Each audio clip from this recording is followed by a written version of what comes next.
Tree TV. Look, I'm just glad to be here because it's hard out here for a Black journalist. So. Thank you for being here. Thank you for waiting a little extra time. Yes. Well, trying to fit everybody exactly. in. Congratulations, first of all. I know as filmmakers, this is like, whew, the breath of release. You finished it. It's completed. We love it. How are you feeling about that?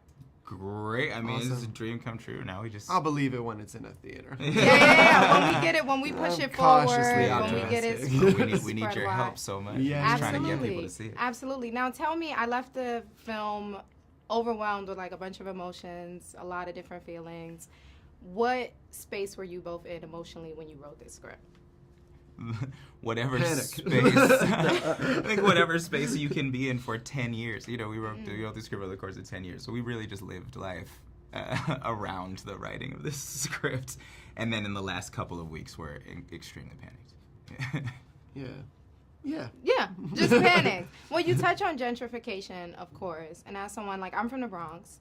And I just went back to New York, and there's, like, a condo building right next to the projects. And I'm just like, ready. who are you people? Why are you here? So, but you wrote it, like you said, you wrote it a long time ago, so a lot of things have changed. So some of those subtle elements about gentrification, did you add that in later, or what was that process?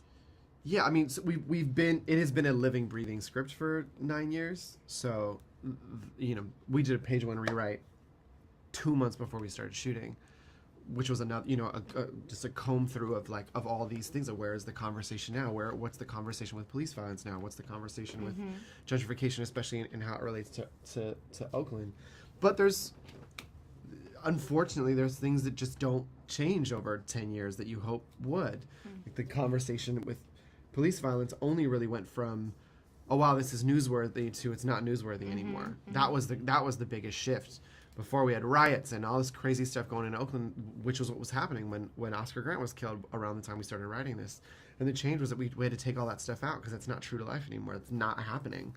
It is this thing that is so commonplace. It's in the news cycle. We get a little thing. People decide it's not enough to it's not perfect enough of a case to celebrate, and they move on, and we forget the names. So we wanted to talk about that. Gentrification has the same thing. It's this like silent sweeping away of something that feels violent in a very different way. So I think for us it's that same feeling of like you're looking at the building going, what is this? And you can do that over 10, 15 years of gentrification. It's this slow grade.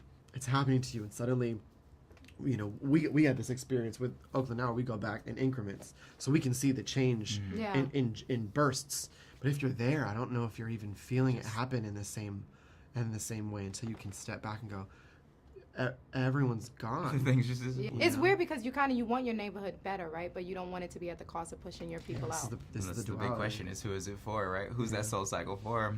And what's the cost of it? So it's been interesting. There were places that we wanted to shoot. We had the best location for this, and then we went up to Location Scout after not having been home in 6 months, and it's gone. Wow. It's gone. We can't shoot there.